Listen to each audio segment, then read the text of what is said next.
সুপ্রিয় দর্শক আসসালামু আলাইকুম। নিউজ অ্যান্ড ভিউজ অনুষ্ঠানে আপনাদের সবাইকে স্বাগত জানাচ্ছি। আমি সিকান্দার রেমান। ভাব গাম্ভীর্যের মধ্য দিয়ে জাতীয় শহীদ সেনা দিবস পালিত হলো।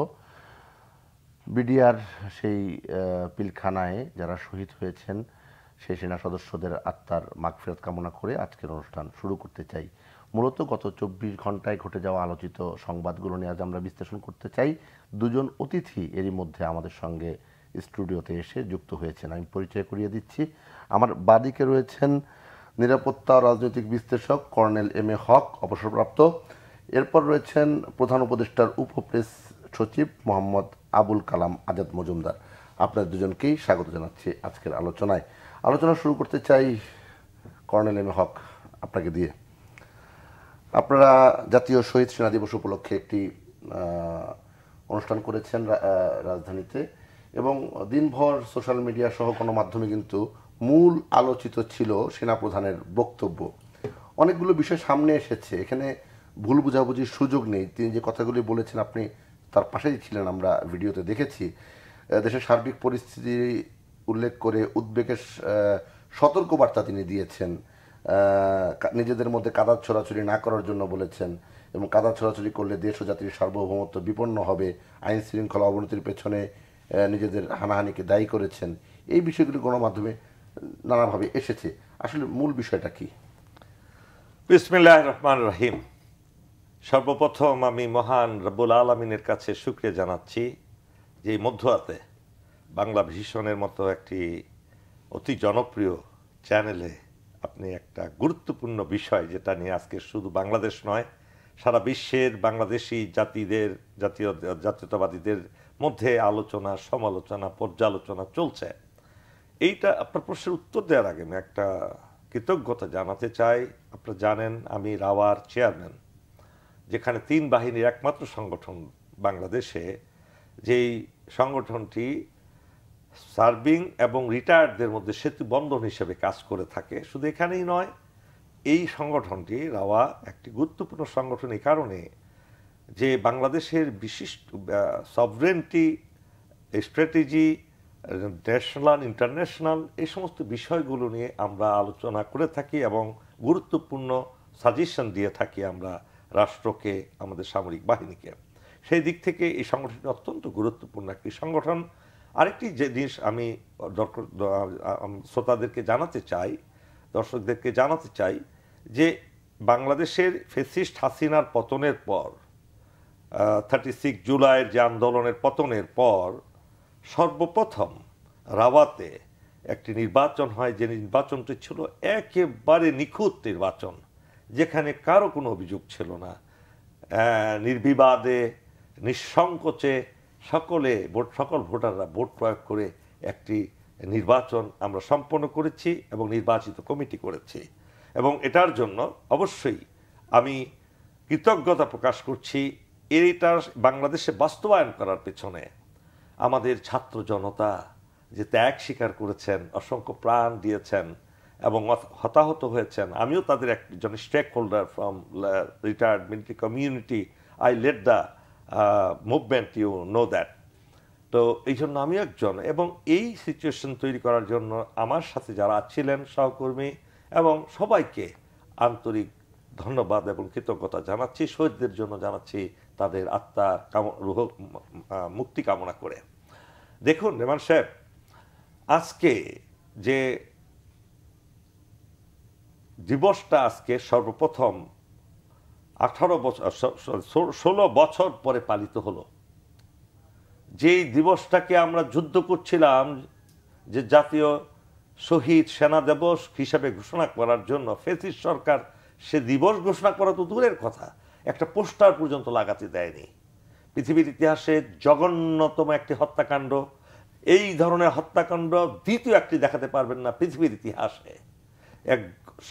57 জন নয়, মানুষ ভুল বলে, 58 জন মিলিটারি অফিসারকে এবং 2 জন লেডি ওয়াইফকে, এর সাথে আরো বাকি সহ 74 জনকে অত্যন্ত নির্মম, নিষ্ঠুরভাবে, নৃশংস পন্থায় হত্যা করেছে। আপনারা ভিডিওটা দেখেছেন যে কিভাবে বিকৃত হয়ে গেছে দেহগুলো। এটা তো ইতিহাসে নাই, কেউ চোখের পানি ধরে রাখতে পারেনি। সেটার বিচার তো দূরের কথা, একটা পোস্টার পর্যন্ত লাগাতে দেয়নি, আলোচনা তো করে দূর থাকে। আজকে আমাদের অন্তর্বর্তীকালীন সরকারের মহানুভব একজন অন্তর্বর্তীকালীন প্রধান উপদেষ্টা তিনি অনুমোদন দিয়েছেন জাস্ট 2 দিন আগে গেজেটে যে এটা জাতীয় শহীদ সেনা দিবস হিসাবে। এটা একটা বিশাল প্রাপ্তি আমাদের জন্য, এবং সেই দিবসটাই আমরা রাওয়ার মধ্যে ঘটা করে জাতীয়ভাবে পালন করেছি। সেজন্য আমরা প্রধান উপদেষ্টার কাছে আন্তরিকভাবে কৃতজ্ঞতা জানাচ্ছি, একই সাথে আমাদের সেনাপ্রধানের কাছে কৃতজ্ঞতা জানাচ্ছি, তিনি এটা প্রচেষ্টায়, তার প্রচেষ্টায় সেনা দিবস পালিত হচ্ছে। এখন আসুন আপনার প্রশ্নের উপরে। মাইন্ড ইউ, প্রিয় দর্শক শ্রোতা মণ্ডলী, আপনার মনে রাখবেন আমাদের সেনাপ্রধান সেখানে শুধু একা বক্তব্য রাখেননি, সেখানে সিভিল মিলিটারি দুই সাইডেরই অনেকেই বক্তব্য রেখেছেন। বাংলাদেশের সিনিয়র সিটিজেন হিসেবে এবং বুদ্ধিজীবী হিসেবে পরিচিত, ইকোনমিস্ট হিসেবে পরিচিত প্রফেসর মাহবুবুল্লাহ সেখানে বক্তব্য রেখেছেন। রাজনীতিবিদ হিসেবে রেখেছেন বীর মুক্তিযোদ্ধা আমাদের মেজর হাফিজ বীর বিক্রম বক্তব্য রাখে, এছাড়াও আরও অসংখ্য সিনিয়র লিডাররা বক্তব্য রেখেছেন। Mind you, this program was absolutely for the military community. সেখানে সার্ভিং অ্যান্ড রিটায়ার্ড মিলিটারি কমিটিটা ছিল, আর্মি নেভি এয়ারফোর্সের সেনা প্রধানের বক্তব্য ছিল তাদেরকে উদ্দেশ্য করে, জাতিকে উদ্দেশ্য করে নয় এবং পৃথিবীর অন্য কাউকে উদ্দেশ্য করে নয়। এটাকে মিস ইন্টারপ্রিট করার কোনো কারণ নাই। এটা রাওয়াটা হলো মিলিটারি একটা অর্গানাইজেশন। এই অর্গানাইজেশনে যাদেরকে উদ্দেশ্যে তিনি বক্তব্য রেখেছেন, স্পষ্টভাবেই তিনি বলেছেন যে আপনাদের মধ্যে দ্বিধাদ্বন্দ্ব থাকা উচিত নয়। উনি যেটা বলেছেন যে আপনাদের মধ্যে ঐক্য থাকা হোক, কারণ এক শ্রেণীর রিটায়ার্ড অফিসাররা পণ্যের ফাঁদে পড়ে কিংবা ফেসিস্টদের ফাঁদে পড়ে তারা অহরহ সেনা প্রধান থেকে শুরু করে সেনাবাহিনীর, সামরিক বাহিনীর প্রত্যেকটা প্রতিষ্ঠানের বিরুদ্ধে বিষোদাগার করছে, সংবাদ সম্মেলন করছে, বিভিন্ন জায়গায় তার সভা সেমিনার করছে, যেটা একটা জাতির জন্য, দেশের জন্য, একটা সামরিক বাহিনীর জন্য কখনো এটা সঠিক কাজ নয়। বিভেদ সৃষ্টি করলে দেশটা দুর্বল হয়ে পড়বে, সামরিক বাহিনী দুর্বল হয়ে পড়বে এবং সেটা জাতীয় স্বাধীনতা এবং সার্বভৌমত্বের প্রতি একটা আঘাত হবে বলেই তিনি সেটা বলেছেন। কিন্তু আজকে যারা মিথ্যা রটনায় খুব সিদ্ধহস্ত, তারা এটাকে মিস ইন্টারপ্রিট করে পুরো জাতির কাছে, উনি জাতির উদ্দেশ্যে ভাষণ দেননি, জাতির উদ্দেশ্যে ভাষণ দেননি আবুল কালাম আজাদ মজুমদার। যে ব্যাখ্যাটি কর্নেল এম এ হক দিলেন, এই ব্যাখ্যাটি কি আপনার কাছে গ্রহণযোগ্য কিনা? গণমাধ্যম সহ সবাই কিন্তু সেখানে ছিল। এখন সেনা প্রধানের বক্তব্য কিংবা আমাদের হক ভাইয়ের বক্তব্য কিন্তু এখন যখন ভেঙে বলেছে তখন হয়তো সেটা গেছে, তো ভেঙে না বললে তো সেটা বোঝা যায় না, যে কারণে হয়তো বিষয়টি নিয়ে ভুল বোঝাবুঝি তৈরি হয়েছে। আরেকটি গুরুত্বপূর্ণ বিষয়, পিলখানা হত্যাকাণ্ডের বিচারিক প্রক্রিয়া বিতর্ক করার ষড়যন্ত্রের ইঙ্গিত তিনি সেই বক্তব্যে দিয়েছেন। জি, ধন্যবাদ। প্রথম কথা হচ্ছে যে আমি আসলে ওনার বক্তব্যটা দেখতে পারিনি, কারণ আজকে জানান যে আজকে খুব ঘটনাবহুল একটা দিন ছিল। আমাদের প্রশাসনিকভাবে বলেন বা আমাদের অন্তর্বর্তীকালীন সরকারের একজন উপদেষ্টা আজকে পদত্যাগ করেছেন এবং ওনার পদত্যাগের আগে বেশ দীর্ঘ একটা সভা হয়েছে উপদেষ্টা পরিষদে, সেখানে উনি সবার কাছ থেকে বিদায় নিয়েছেন, তারপরে সংবাদ সম্মেলন করেছেন। সো ইত্যাদি নানা কাজে আসলে ব্যস্ত থাকায় আমি ওনার বক্তব্যটা আসলে দেখতে পারিনি। সো আমি ঠিক বলতে পারবো না যে আপনাকে এই মুহূর্তে কোন কনটেক্সটে উনি কোন কথাটা বলেছেন। দু একটা কথা উনি বলেছেন যেগুলো পরবর্তীতে মিডিয়ায় দেখেছি। আমার কাছে মনে হয়েছে যে উনি ওনার পার্সপেক্টিভ থেকে উনি কথাগুলো বলেছেন। এই কথাটা উনি নিজেও বলেছেন যে ওনার টার্গেট অডিয়েন্স ছিল আসলে সেনা কমিউনিটি। ওনাদের উদ্দেশ্যে হয়তো উনি বলেছেন, কিছু কিছু ক্ষেত্রে উনি বলেছেন যে ব্যক্তির অপরাধ, সেখানে প্রতিষ্ঠানকে হয়তো দায়ী করা হচ্ছে। উনি প্রতিষ্ঠানগুলোর অবদানের কথা স্মরণ করিয়ে দিয়েছেন, বলেছেন যে ব্যক্তির অপরাধের দায় প্রতিষ্ঠান নেবে না, ব্যক্তিগতভাবে হয়তো তার অপরাধের কনসিকুয়েন্সটা ফেস করবে। আর বিভেদ হানাহানির বিষয়ে উনি যে কথাগুলো বলেছেন, এগুলো তো আসলে দ্বিমত করার তো কোনো কারণ নেই। বিভেদ হানাহানি বা কাদা ছোড়াছড়ি এগুলো হলে তো আসলে আমাদের জাতীয় ঐক্য, এখন যে কিছু কিছু বিষয়ে যে আমাদের জাতীয় ঐক্য প্রতিষ্ঠিত হয়েছে, এই ঐক্যটা তো ধরে রাখা আসলে আমাদের সবার জন্য জরুরি। কারণ এই ঐক্যটা ধরে না রাখতে পারলে যারা অপশক্তি আছে, যারা আমাদের দেশটাকে ডিস্টেবিলাইজ করার চেষ্টা করছে নানাভাবে, তো তারা তো এটা সুযোগ নিতে পারে। সো এই ক্ষেত্রে ওনার এই ঐক্যের আহ্বান, এটা এটা তো শুধু ওনার একার আহ্বান না, এটা সবারই আহ্বান। আমাদের যে কিছু ক্ষেত্রে যেসব ঐক্য প্রতিষ্ঠিত হয়েছে এই ঐক্যটা ধরে রাখতে হবে। এই ঐক্যটা যদি ধরে না রাখি তাহলে আমাদের যে মানে সামনে একটা নতুন রাজনৈতিক বন্দোবস্তের যে চেষ্টাটা করা হচ্ছে রাজনৈতিক ঐক্যমতের ভিত্তিতে বা রাজনৈতিক দলগুলোর সাথে পারস্পরিক আলোচনার ভিত্তিতে একটা যে সংস্কৃতি তৈরি করার চেষ্টা করা হচ্ছে, যেখানে গণতান্ত্রিকভাবে ক্ষমতা হস্তান্তর করবে এবং মানুষ তার অধিকার প্রয়োগ করবে, সেটা বিঘ্নিত হবে। তো সেটা যাতে বিঘ্নিত না হয়ে যায়, যে ডেমোক্রেটিক যে ট্রান্সফরমেশনের যে চেষ্টাটা বর্তমান অন্তর্বর্তীকালীন সরকার চালিয়ে যাচ্ছে সেটা যাতে সম্পন্ন করা যায়, সেই জন্য ঐক্যটা জরুরি। ঐক্যটা যদি নিজেদের মধ্যে এই মুহূর্তে যে ক্রিয়াশীল যে রাজনৈতিক দলগুলো আছে, একটা জিনিস কিন্তু আমাদের সবারই আমরা সবাই জানি আসলে এই বর্তমান অন্তর্বর্তীকালীন সরকার কিন্তু তাদের সবার সমর্থনে গঠিত হয়েছে এবং কাজও করছে তাদের সমর্থন, সবার সমর্থন নিয়ে সম্মিলিত একটা সমর্থনের ভিত্তিতে কাজ করছে। এখন যদি এই যে যারা সমর্থন দিয়ে অন্তর্বর্তীকালীন সরকারকে কাজ করার জন্য এই দায়িত্বটা দিয়েছে বা কাজ করার জন্য উৎসাহিত করছে, তাদের মধ্যে যদি কোনো বিভেদ বিভাজন তৈরি হয়, তাহলে যে কাঙ্ক্ষিত লক্ষ্যটা, মূল লক্ষ্যটা, আসল লক্ষ্যটা থেকে আমরা হয়তো বিচ্যুত হয়ে যেতে পারি।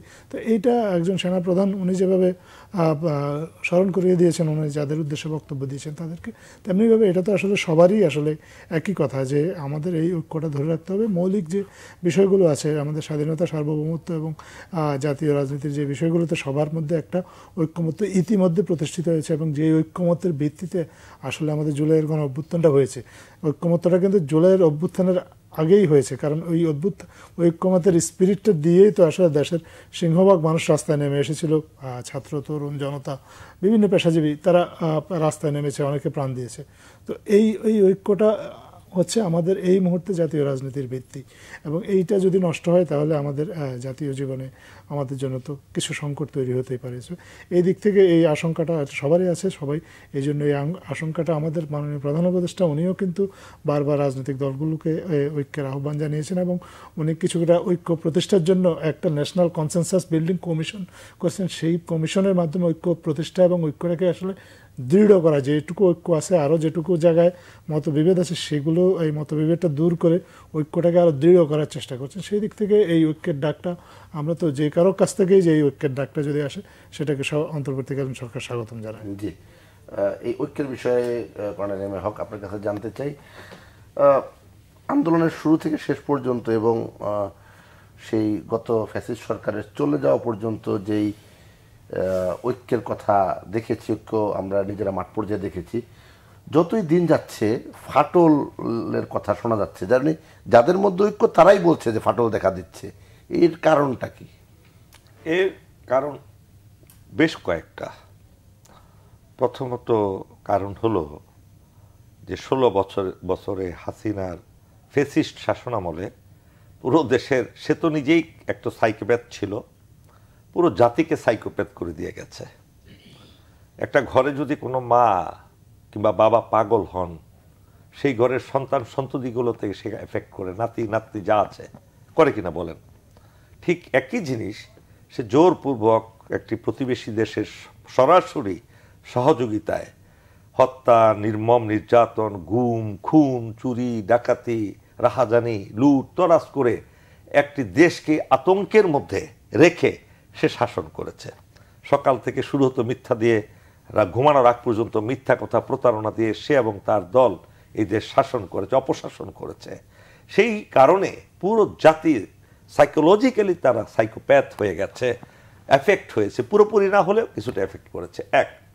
2 নম্বর হলো ধৈর্যচ্যুতি। মানুষ অধৈর্য, মানে একটা যে আল্লাহ রাব্বুল আলামিন বলেছেন ধৈর্যশীলদের সাথে আল্লাহর রহমত থাকে এবং আল্লাহ থাকেন তাদেরকে সাহায্য করেন।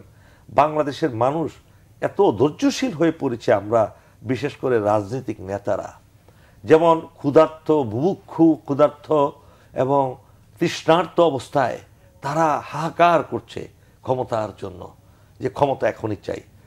যদিও তারা শুরুতে অনেক এক্সপেক্ট করেছিলেন অন্তর্বর্তীকালীন সরকারের কাছ থেকে, সেটা যেমন সাধারণ জনগণ আশা করছিল সারা বাংলাদেশে যেই 15-16 লাখ, যেটা ওবায়দুল কাদেরের ভাষায় বলা হয় যারা তার লুটেরা, হত্যাকারী, তাদেরকে গ্রেফতার না হওয়ার কারণে তারা কিছু তো লোক প্রতিবেশী দেশে চলে যায়, বিভিন্ন দেশে চলে গেছে, আর বাকিরা এই দেশের ভিতরে রয়ে গেছে।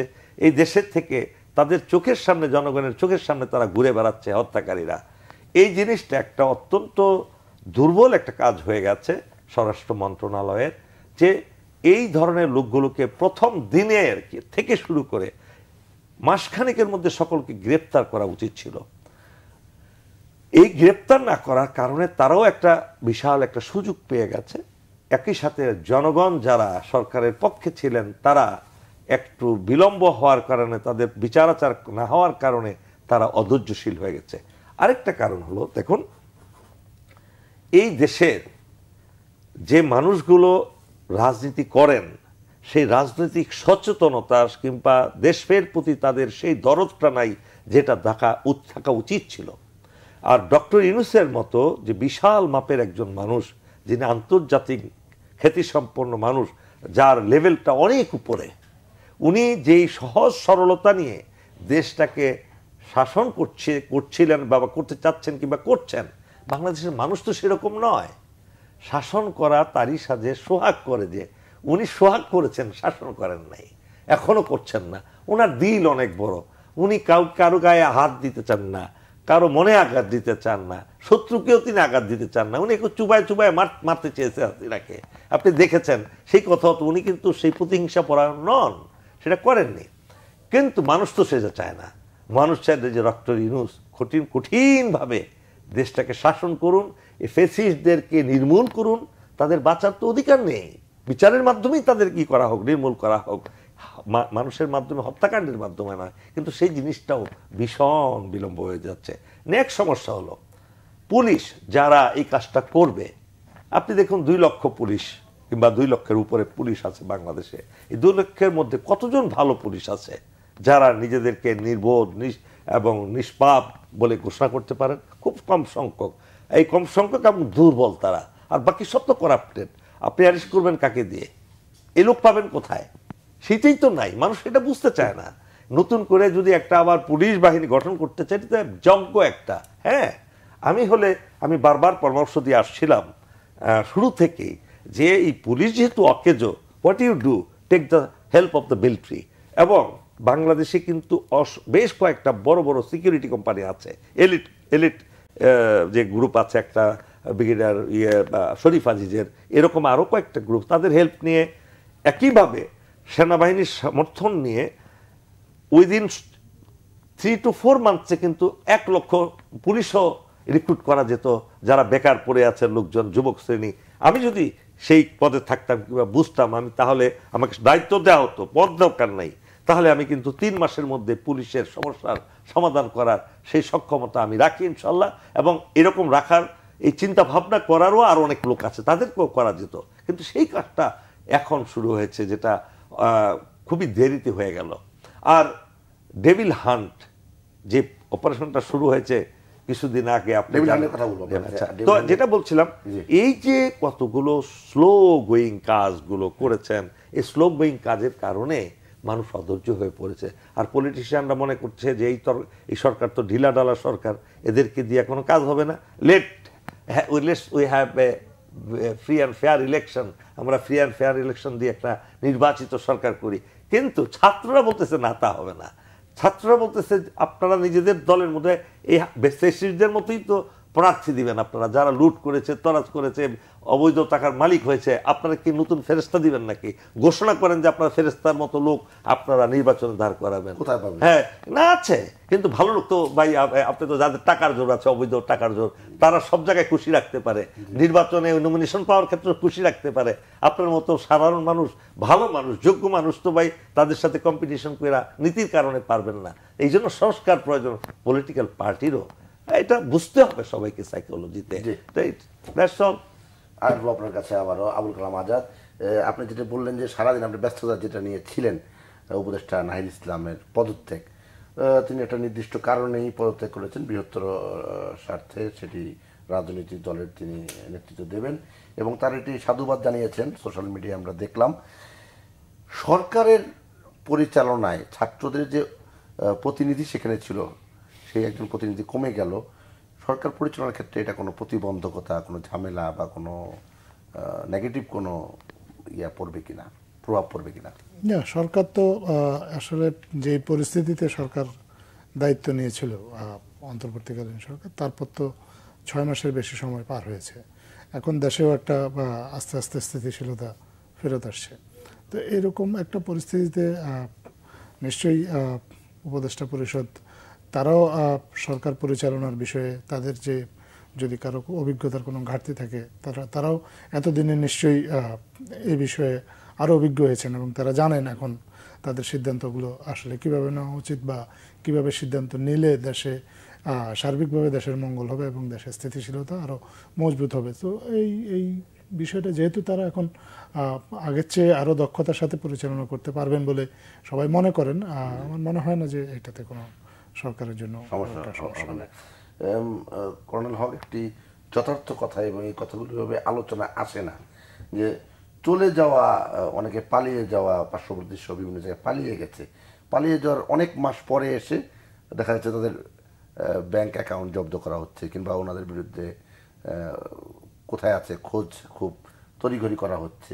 যাওয়ার ওই সময়টায় কি এমন পরিস্থিতি ছিল কিনা যে জানতে চাওয়া মান তাদেরকে চাইলে আটকানো যেত? যেমন একটি ঘটনা আপনাকে আমি বলি, ছাত্রলীগের নেতা রিয়াজকে আমরা দেখেছি এয়ারপোর্টে আটক করা হয়েছে।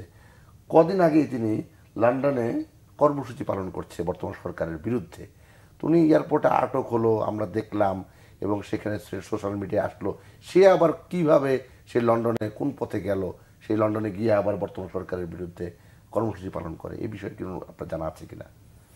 ধন্যবাদ। প্রথম কথা হলো যে আপনার যারা পালিয়েছে এদের একটা সিংহভাগ পালিয়েছে যখন দেশে কোনো সরকারই ছিল না। আপনি জানেন প্রথম 3 দিন শেখ হাসিনা উনি পালিয়ে যাওয়ার পরে প্রথম 3 দিন দেশে কোনো সরকারই ছিল না। এরকম সময়ে কিন্তু অনেক লোক পালিয়ে গিয়েছে। তারপরে আপনার সরকার অন্তর্বর্তীকালীন সরকার দায়িত্ব নেওয়ার পরও কিন্তু প্রথম কয়েকদিন পুলিশ স্ট্রাইকে ছিল এক ধরনের, তারা কাজে ফিরতে পারছিল না। তো যারা অ্যারেস্ট করবে তারাই তো নাই, কাকে দিয়ে আপনি অ্যারেস্ট করাবেন? প্রথম 7 দিন বা 8 দিন তো কোনো পুলিশই ছিল না। তো এই সময়টাতে অনেকেই সেই সুযোগটা নিয়েছেন, তারা পালিয়ে গেছেন। আর পুলিশ দায়িত্বে ফেরার পরদিনই কিন্তু পুলিশের যে অবস্থা ছিল তৎকালীন সময়ে, আপনার আন্দোলনে তাদেরকে যেভাবে ব্যবহার করা হয়েছে এবং তারা অনেকেই যেভাবে ছাত্র জনতা হত্যার সাথে জড়িয়ে পড়েছিলেন, তাতে পুলিশের মোরালটাও কিন্তু একেবারে তলানিতে ছিল। পুলিশ দায়িত্বে এসেই কিন্তু পরদিন থেকেই তার স্বাভাবিক পুলিশিং সেটা করতে পারেনি। পুলিশ বাহিনীকে আস্তে আস্তে রিবিল্ড করতে হয়েছে। এখনো তারা ছিল, তারা কয়েক সপ্তাহ তো পলাতক ছিল। হ্যাঁ, অনেকে পলাতক ছিল। এখনো তাদের কিন্তু রিবিল্ডিং প্রসেসটা শেষ হয়নি, তাদের রিবিল্ডিংটা চলছে। তারপরে আপনার ধরেন পুলিশে উনি একটু আগে বলেছেন যে 2 লক্ষ পুলিশের কথা। একটা জিনিস আপনি যদি দেখেন যে 1,20,000 পুলিশ এর আগের 15 বছরে আওয়ামী লীগ সরকার নিয়োগ দিয়েছিল। তারা তো তাদের পালিয়ে গেছে বা তাদের কর্মস্থলে অনুপস্থিত বা গ্রেপ্তার হয়েছে, এই সংখ্যাটা যদি বাদ দেন আপনি, তাহলে এই সংখ্যাটা খুব কম, 1% হবে না। আর 99% পুলিশ তো দায়িত্বে আছে, তাদের মোরালটাকে ঠিক করে তাদেরকে আবার কাজে লাগানো, এগুলো খুবই চ্যালেঞ্জিং কাজ। তো এইসব চ্যালেঞ্জিং কাজ যখন অন্তর্বর্তীকালীন সরকার করেছে, এই সময়টাতে হয়তো বা কেউ পালিয়ে যে থাকতেও পারে। আপনি সাবেক স্বরাষ্ট্রমন্ত্রী আসাদুজ্জামান খান কামাল, ওনার সাক্ষাৎকার আমরা দেখেছিলাম। উনি বলেছেন উনি অগাস্টের 7 তারিখ বাংলাদেশ থেকে পালিয়ে গিয়েছেন। তো অগাস্টের 7 তারিখ তো দেশে কোনো সরকারই ছিল না, বা অন্তর্বর্তীকালীন সরকার প্রধান উনি দায়িত্ব নিয়েছেন অগাস্টের 8 তারিখ। প্র্যাকটিক্যালি বা ইফেক্টিভলি যদি বলেন অগাস্টের 9 তারিখ থেকে উনি কাজ শুরু করছেন। তো এইরকম সময় অনেকে পালিয়ে গিয়ে থাকবে হয়তোবা, কিন্তু সরকার দায়িত্ব নেওয়ার পর ধীরে ধীরে আস্তে আস্তে গুছিয়ে অনেককে কিন্তু গ্রেপ্তার করা হয়েছে। ইভেন এই যে অপারেশন ডেভিল হান্টের কথা আপনারা দেখছেন, এইখানেও কিন্তু অনেক অপরাধী গ্রেপ্তার হয়েছে যাদের বিরুদ্ধে জুলাই আগস্ট আন্দোলনের সময় অপরাধ সংগঠনের অভিযোগ আছে বা তারও আগে থেকে যারা বিভিন্ন অপরাধের সাথে সম্পৃক্ত হয়ে পড়েছিল, এরকম অনেককে কিন্তু গ্রেপ্তার করা হয়েছে। কর্নেল হক, এই নাহিদ ইসলামের পদত্যাগের কথা আমি জানতে চাইলাম আবুল কালাম আজাদ মজুমদারের কাছে, যে সরকারের কোনো প্রভাব পড়বে কিনা। কিন্তু রাজনৈতিক দলগুলো কিন্তু বলছে একটু ভিন্ন কথা। তারা বলছে যে এরকম ক্ষমতায় থেকে রাজনৈতিক দল গঠন করা, এটা আসলে কিংস পার্টির কথা। তারা একবারে কোড আনকোড যদি বলি কিংস পার্টির কথা। নাহিদ ইসলাম যদিও পদত্যাগ করেছে, কিন্তু আরও তো ছাত্র প্রতিনিধিরা আছেন যারা সেই দলে তারা শীর্ষ পর্যায়ে থাকবেন বলে শোনা যাচ্ছে, তাহলে বিষয়টা কিভাবে বিশ্লেষণ আসলে দেখেন, আমি শুরুতে একটা কথা বলেছিলাম যে আমরা অস্থির প্রকৃতির হয়ে গেছি, এবং আল্লাহ পবিত্র কোরআনে বলেছেন মানুষ খুব অস্থির প্রকৃতির, অকৃতজ্ঞ, এবং এখানে বোঝা যাচ্ছে তা। দেখেন, শেখ মুজিব যখন যুক্ত ফ্রন্টের মিনিস্টার ছিলেন তখন তিনি আওয়ামী লীগ গঠন করেন নাই ক্ষমতায় থেকে, ভুলে যান। যুক্ত ফ্রন্ট যখন হয়েছিল তখনই তো আওয়ামী লীগের গঠন হয়েছিল, মুসলিম লীগ থেকে আওয়ামী লীগ। সেই সময় তো উনি ক্ষমতায়, তখন এটা নিয়ে তো কেউ সমালোচনা করে না। ক্ষমতায় না থেকে একটা স্বচ্ছতার পরিচয় দিয়েছেন, সততার পরিচয় দিয়েছেন নাহিদুল ইসলাম, যে আমি অ্যাডভাইজার থেকে আমি কোনো পার্টি করব না, এবং তিনি সেটা করেছেন। এখন স্বয়ং যদি রাব্বুল আলামিন ফেরেশতাও পাঠায় বাংলাদেশে, মানুষকে আপনার শান্তি দিতে পারবেন না, এবং তারা স্থির হবে না, স্থির হবে না। বাংলাদেশের প্রত্যেকটা মানুষ এখন এক একজন বিশেষজ্ঞ, বাংলাদেশের প্রতিটি মানুষ এক একজন রাজনীতিবিদ, বাংলাদেশের প্রত্যেকটা মানুষ একজন ফরেন সেক্রেটারির মতো কাজ করতে পারে। প্রত্যেকটা মানুষ প্রত্যেকটা ক্ষেত্রে প্রত্যেকটা যোগ্যতা অর্জন করেছে। আপনি যদি ফেসবুক দেখেন, আপনি যদি হোয়াটসঅ্যাপ গ্রুপ দেখেন, আপনি দেখবেন যে এত বিশেষজ্ঞ কোথায় আর নাই। এদের কাজে লাগানো যায় না, অবশ্যই আমাদেরকে রপ্তানি করতে পারেন। তো সেই শুভ, তার তো সক্ষমতা আছে, উনি কিন্তু লিখতে পারেন, ইলন মাস্ককে লিখতে পারেন যে আপনার এই কি জানি আই বলে না, কি এটা বলে ইলন মাস্ক যেটা করছে, কি যে ভাই কি জানি, আমি একটু জ্ঞান কম আর কি, খালি বললেই হয়ে যায়, ধরনের একটা এআই এর জন্য আমরা বাংলাদেশ থেকে আপনার 10 লক্ষ লোক দিতে পারবো, ওইটা এআই লাগবে না, এরা এর কাজটা নিজের করে ফেলতে পারবে। এইভাবে আপনি যদি দেন যে রাজনীতিবিদ দরকার, বিশেষ করে যেখানে যেখানে পলিটিক্যাল সমস্যা আছে, বাংলাদেশ থেকে আমরা 10,000 রাজনীতিবিদ রপ্তানি করব, হ্যাঁ, বিশেষজ্ঞ রপ্তানি করব, বুদ্ধিজীবী রপ্তানি করব, শিক্ষাবিদ রপ্তানি করব, টকেটার রপ্তানি করব, এই তারপরে এই যে আমরা যারা করি টকশো করি, টকশোওয়ালাদের রপ্তানি করব। ওই কি নাই আমাদের, শুধু একটা যাত্রা নাই, কৃষক কৃষি কাজ করার মতো লোক নাই, পরিশ্রম করার কোনো লোক কাজ বাংলাদেশে পাবেন না। এখন পরিশ্রম করলে, যদি আপনি পরিশ্রমের কাজ দেন, সেটার জন্য আবার সেই ধরনের যেহেতু মজুরিও পায় না, এই জন্য পরিশ্রমও করে না মানুষ।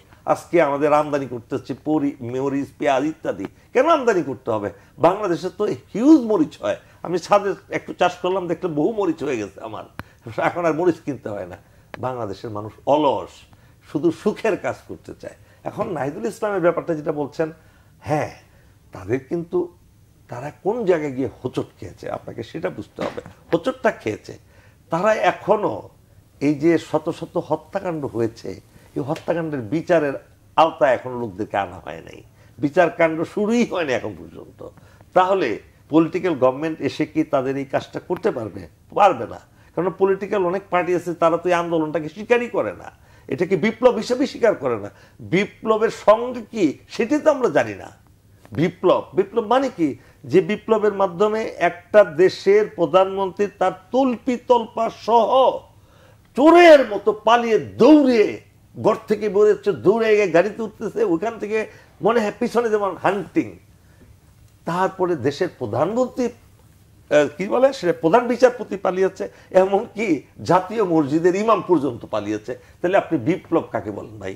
বিপ্লব কাকে বলেন? হ্যাঁ, এখানে একটা ঘাটতি ছিল। এটা পুরোপুরি বিপ্লবটা হতো যদি তাদের পিছনে ভালো লিডারশিপ থাকতো। তাহলে চুপ্পু সহ বঙ্গভবনে গিয়ে চুপ্পুর সামনে সংবিধান ছিঁড়ে ফেলতো। এই বস্তাপচা এক সংবিধান 72 সালের যে সংবিধানটা তৈরি করেছিল, সম্পূর্ণ একটা, এটা আমি বলবো অবৈধ সংবিধান। কেননা তৈরি করা হয়েছে পাকিস্তানের নির্বাচনে নির্বাচিত এমপিরা, সেটা তো তারা তো সংবিধান তৈরি করার অধিকারই জানে তাদেরকে জনগণ। স্বাধীন দেশের স্বাধীনভাবে নির্বাচিত হয়ে তারা সংসদ সদস্য হয়ে তারপরে না দেশের জন্য তারা সংবিধান রচনা করবেন। সেই সংবিধানটাও ইন্ডিয়া থেকে ডক্টর কামাল হোসেন সেখানে ওই কি বলে আমরা কপি অ্যান্ড পেস্ট করে একটা সংবিধান এনে উপহার দিয়েছে। 93% মুসলমানের দেশে সমাজতন্ত্র, ধর্মনিরপেক্ষতা, যেটা ইসলাম বিরোধী আদর্শগুলো রেখে মুসলমানদেরকে চূড়ান্তভাবে তারা ইসলামটাকে বিদায় করেছে রাষ্ট্র থেকে। আর সেই সংবিধান নিয়ে রেখে যদি আপনি বিপ্লব করেন, সেই বিপ্লব তো সফল হলো না। চুপ্পু থাকা মানে সংবিধান থাকা, চুপ্পু থাকা মানে শেখ মুজিবের ছবি থাকা, আপনি ভায়োলেট করতে পারবেন না। তাহলে এই ছাত্ররা তাদের ব্যাকগ্রাউন্ডের কারণে, পিছনে তাদের বড় বড় কোনো নেতা, স্পিরিচুয়াল নেতা না থাকার কারণে এই জিনিসগুলো ঘটেছে। আপনি একবার চিন্তা করে দেখুন, ওই দিন যদি একই দিনে একটা গ্রুপ গণভবন তো দখলই করে ফেলেছে, তাই না, বঙ্গভবনও যদি দখল করে চুপ্পুকে আউট করে দিত, সংবিধান তছনছ করে দিত এবং বিপ্লবী একটা সরকার গঠন করত, তাহলে কি কেউ কোনো কথা বলার সুযোগ পেত না। তো এই জিনিসগুলো শুরুতেই বিসমিল্লাহ গলত, আমরা বলি না বিসমিল্লাহ গলত, বিসমিল্লাহ গলত গলত না, না বিসমিল্লাহ গলত এই কথাটা আসলে না, এটা ঠিক না, এটা বিসমিল্লাহ গলত হতে পারে না, এই কথাটা কিন্তু মিনিং ওইটা না। আপনি বিসমিল্লাহ দিয়ে আমরা শুরু করি তো, এটা শুরুতেই গলত, বিসমিল্লাহ কে ভালো করে। আমরা একটা বিরতি নিয়ে ফিরছি। সুপ্রিয় দর্শক, আপনারা দেখছেন নিউজ এন্ড ভিউজ। ছোট্ট একটি বিরতি নিয়ে ফিরছি, আশা করি আমাদের সঙ্গেই থাকবেন।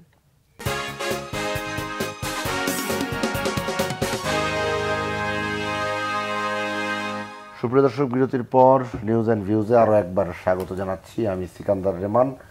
কথা বলবো আবুল কালাম আজাদ মজুমদার আপনার সাথে। অপারেশন ডেভিল হান্টেও আইন শৃঙ্খলা পরিস্থিতি তেমন উন্নতি না হয় শুরু হয়েছে যৌথ বাহিনীর ইন্টেন্সিভ পেট্রোল প্রোগ্রাম। সারা দেশের পাশাপাশি রাতের বেলা রাজধানীর যে পয়েন্টগুলো, রেড পয়েন্ট, রেড জোন যেগুলো রয়েছে, মোহাম্মদপুর, মিরপুর, ধানমন্ডি, পুরান ঢাকা সহ বিভিন্ন এলাকায় অভিযান চলছে। প্রথম কথা হচ্ছে যে ডেভিল হান্ট কি ব্যর্থ হয়েছে? না, ডেভিল হান্ট তো এখনো চলমান আছে। তো চলমান একটা অভিযান, এটা তো আপনি এখনই এটার সফলতা ব্যর্থতা বিচার করার তো সময় আসেনি। তাহলে নতুন নামে আবার আরেকটা অভিযান শুরু করতে হলো কেন?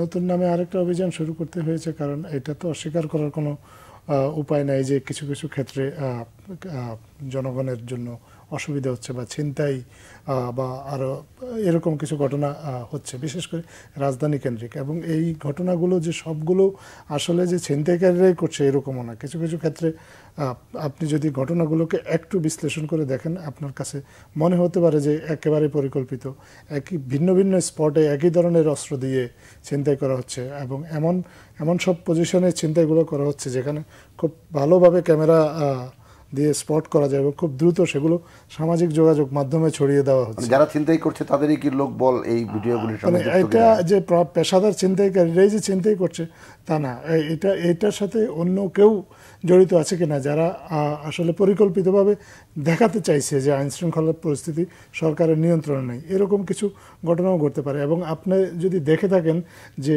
শুধু ছিনতাই বা রাহাজানি বা এরকম ঘটনাগুলো কেউ কেউ ঘটিয়েই চুপচাপ থাকছে না, কাউকে কাউকে দেখা যাচ্ছে যে সংবাদ মাধ্যমেও মিথ্যা তথ্য দেওয়া হচ্ছে। একটা পত্রিকা যেটা আপনার যেখানে গতকালকে দেওয়া হয়েছে, যে একটা জাতীয় দৈনিক, তারা বলেছে যে 65 ঘন্টায় 72টা ধর্ষণের ঘটনা ঘটেছে। এটার কোনো অস্তিত্বই নেই। কিভাবে তারা কোত্থেকে এই তথ্য পেল কেউ জানে না।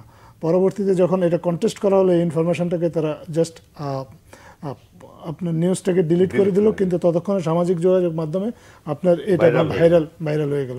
এভাবে পরিকল্পিতভাবে কিছু কিছু পক্ষ বা কিছু কিছু গ্রুপ এক ধরনের অপপ্রচার করছে, যাতে যেটা করে দেখানোর চেষ্টা করা হচ্ছে যে আইন শৃঙ্খলা পরিস্থিতি আসলে সরকারের নিয়ন্ত্রণে নেই, কিন্তু বাস্তবিক অর্থে তা নয়।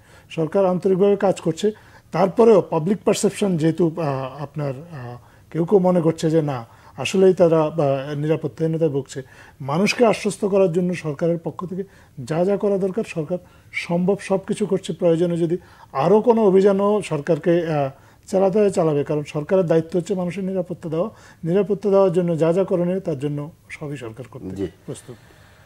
কর্নেল এম এ হক, আপনার কাছে ঘুরে ফিরে আমি আইন শৃঙ্খলা পরিস্থিতি নিয়ে জানতে চাই। যেই কথা দুটি বললেন আবুল কালাম আজাদ, যে এটা ভিন্ন কেউ করছে কিনা, ভিন্ন উদ্দেশ্যে করছে কিনা, কারণ এই ঘটনাগুলোর কিন্তু মানে দেখবেন যে কাছাকাছি সময় ঘটছে, ভিডিও করা হচ্ছে, সেগুলো সামাজিক যোগাযোগ মাধ্যমে ছড়িয়ে দেওয়া হচ্ছে, নির্দিষ্ট কিছু গণমাধ্যমে সংবাদগুলো খুব দ্রুত চলে আসছে এবং সেগুলো বর্তমান সময়ে যে বুস্ট সহ অন্যান্য সকল কিছু করা হচ্ছে। এই যে যারা এগুলি করছে তাদের ব্যাপারে কোনো ব্যবস্থা নেওয়ার সুযোগ আছে কিনা, সেই সঙ্গে সেদিন রাতের বেলা যেই আলোচিত ঘটনা যেদিন বনস্থিত হলো, রাতের 3টার সময় উপদেষ্টা যিনি দায়িত্বে রয়েছেন, স্বরাষ্ট্র উপদেষ্টা, তিনি সংবাদ সম্মেলন করলেন। তার সংবাদ সম্মেলনের পরে বিষয়টা কি মানে পজিটিভ দিকেই যাচ্ছে নাকি আপনার বিশ্লেষণটা কি? দেখুন, আবুল কালাম আজাদ ভাই উনি খুব যথার্থই বলেছেন, আমি তার কথার সাথে একমত। আমি শুধু যোগ করতে চাই একটা জিনিস। দেখুন, আমাদের যে স্বরাষ্ট্র উপদেষ্টা আমি মিলিটারিতে চাকরি করাকালীন তার খুব ঘনিষ্ঠভাবে তার সাথে কাজ করার সুযোগ হয়েছে। অত্যন্ত সৎ, 100% সৎ একটা ভালো মানুষ উনি, নরম দিলের, ডক্টর ইউনূসের মতো নরম দিলের লোক উনি। মিলিটারিতে থাকলেই যে সব হার্ড একদমই হয়ে যায় তা না কিন্তু। এবং উনি ওনার সাধ্য মতো সর্বোচ্চ চেষ্টা করছেন কাজকে ভালো করার জন্য।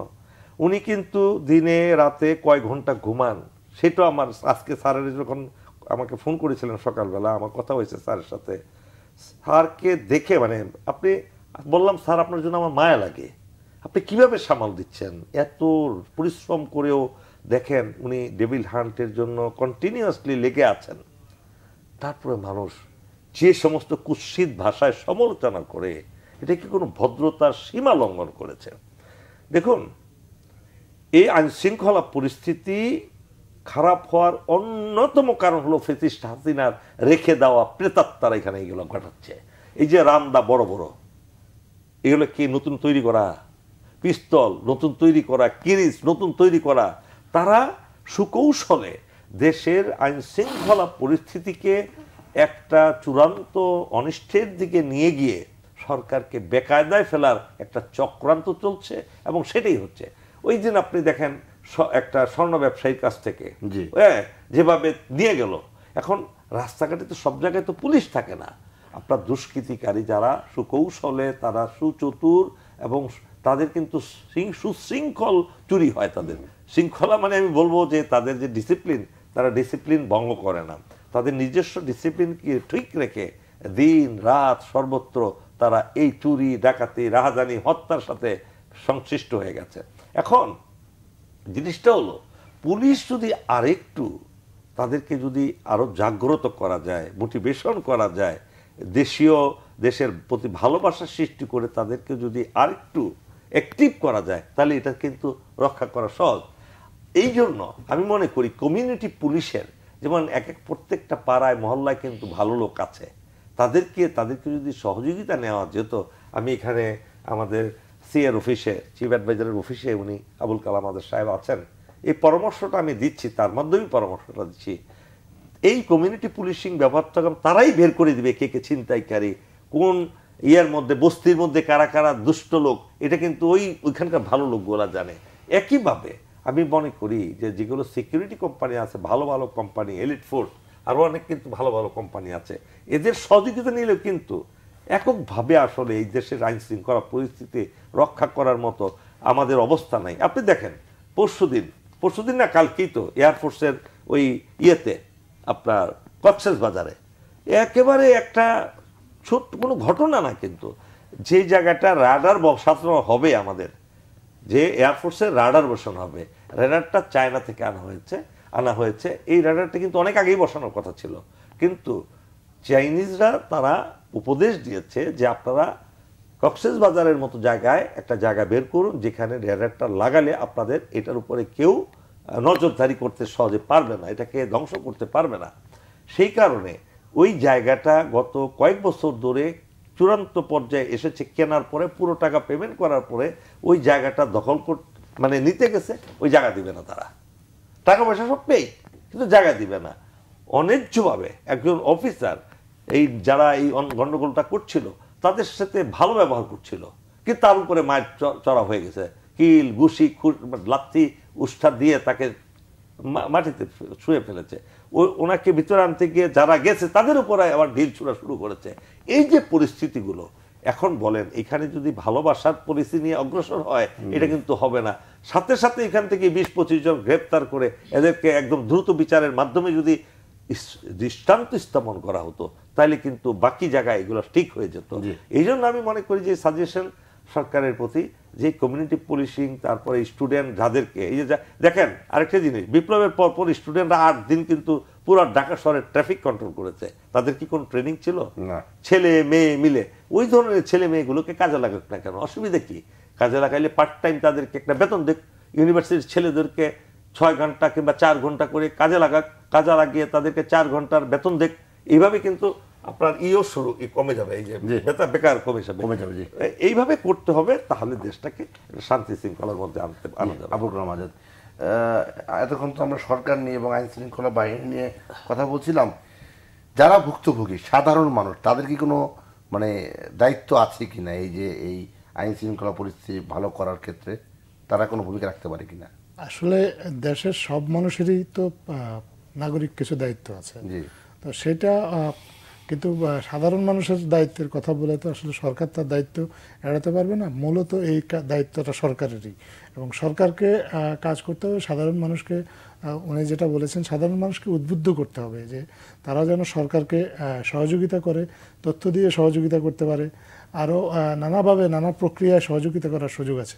কিন্তু এখন যদি আমরা এই সরকারের থেকে যেটা বলি যে এটা সাধারণ মানুষের দায়িত্ব, আমি মনে করি না যে সেটা খুব যথার্থ হবে। এটা মূলত দায়িত্ব সরকারের, এবং আমি এটুকু আশ্বস্ত করতে পারি সরকারের পক্ষ থেকে যে সরকার খুব আন্তরিকভাবে কাজ করছে এবং দৃঢ়ভাবে বিশ্বাস করে যেটুকু অবনতি হয়েছে পরিস্থিতি সেটা খুব শিগগিরই নিয়ন্ত্রণ। সাধারণ মানুষ যখন দায়িত্ব নেয় তখন যে কিছুক্ষণ আগে গাজীপুরে ছিনতাইকারী সন্দেহে একজনকে পিটিয়ে সেখানে হত্যা করা হয়েছে, এখন কিন্তু বিভিন্ন জায়গায় হচ্ছে।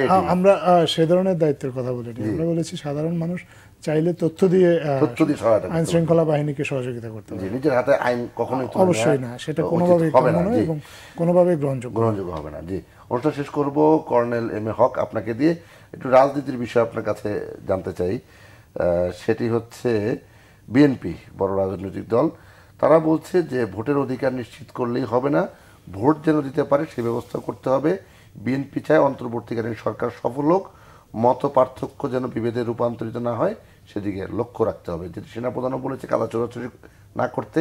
বিএনপির পক্ষ থেকে একই দিন আমরা এই বিষয়টা দেখলাম, বিষয়টি একটা খুব পজিটিভ জিনিস। খুবই আমি এই বিবৃতির পরে এত খুশি হয়েছি, আমার এত ভালো লেগেছে। এতদিন কিন্তু বিচ্ছিন্নভাবে বিভিন্ন কথা বিভিন্নভাবে অনেকেই বলেছে, তাই না?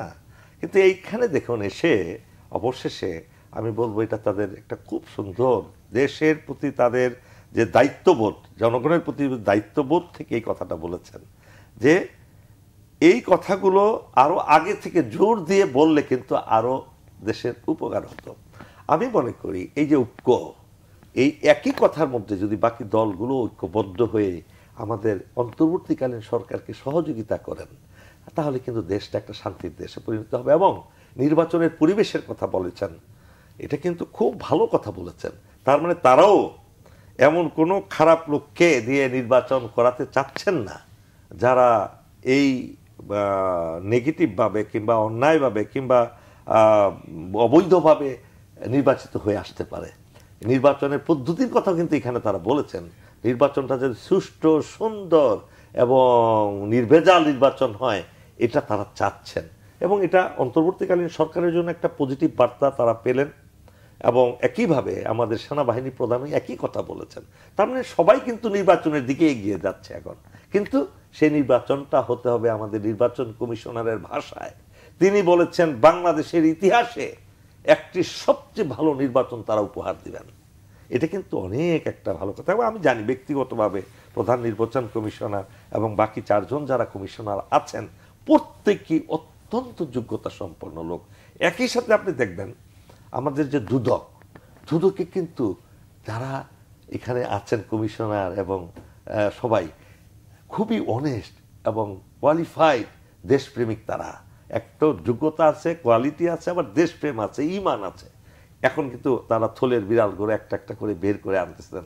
প্রত্যেকদিন দেখবেন নিউজ পেপারে নতুন নতুন খবর আসতেছে, নানান কিছু উদ্ঘাটন হয়ে আসছে, কে কি করেছে সব কিছু বের হয়ে আসতেছে। এটা কিন্তু দুদক করছে। এই দুদকের জালে কিন্তু আরো অনেকেই ধরা পড়বে। সেই ধরা পড়ার পরে দেখবেন অযোগ্য যারা হয়ে যাবে, এটা একটা নির্বাচনের জন্য একটা ভালো আমি বলবো সংবাদ যে ভালো প্রার্থীরা সেখানে নির্বাচিত হয়ে আসার সম্ভাবনা আছে মনে করি। এবং শেষ last but not the least, আমি সবসময় একটা কথা বলি, যেমন ভাই আমাদের এই অবাগা দেশ 54 বছর হয়ে গেল, আমাদের দেশের লোক শান্তি পেল না। সাধারণ মানুষই রয়ে গেল, গরিবই রয়ে গেল, মাঝখানে চোর বাটপাড়া বড় হয়ে আঙ্গুল ফুলে কলা গাছ হলো। শান্তির বাণী, শান্তির সেই কথা এখন আজকে কোথাও শুনবেন না, সবাই অশান্তিতে আছে। আমরা কি পারবো না এই ডক্টর ইউনূসের মতো একজন মানুষের মাধ্যমে এমন একটা নির্বাচিত সরকার আসবে যে সরকারে 300 আসনের একজনও চোর হবে না, 300 আসনের একজনও প্রতারক হবে না, 300 আসনের একজনও মিথ্যুক হবে না, 300 আসনের একজনও অযোগ্য হবে না, 300 আসনের একজনও লুটেরা হবে না, 300 আসনের একজনও ভূমিদস্যু হবে না, 300 আসনের একজনও মানুষের সাথে প্রতারণা করে টাকা পয়সা দিয়ে জোর জবরদস্তি করে নির্বাচিত হবে না, 300 আসনের একজনও খুনি হবে না। তাহলে আমাদের দেশটা হবে সেই 300 আসনের 300 এমপি থেকে যখন মিনিস্টার হবে 53 জন, সেই মিনিস্টাররা হবে এই দেশের একটা ফেরেশতার মতো একটি দূত হিসাবে তারা কাজ করবেন।